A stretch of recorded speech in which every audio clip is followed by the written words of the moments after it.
Hey everyone, in this video I will be showing you how to change the desktop wallpaper in Windows 10. So let's get started. So first thing, just right click on your desktop. You'll be having here the personalize option.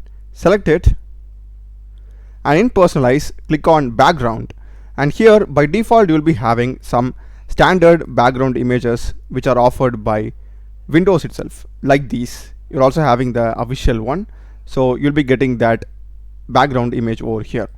And in case if you want to have a custom image, what you can do is click on browse and just select the image which you want to keep it as a background.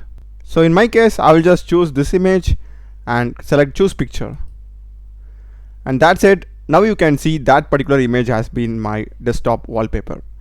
So that's basically how you change it, guys. Do check the playlist of my channel. Done a lot of videos in programming and AI tools. Subscribe me. Thanks for watching.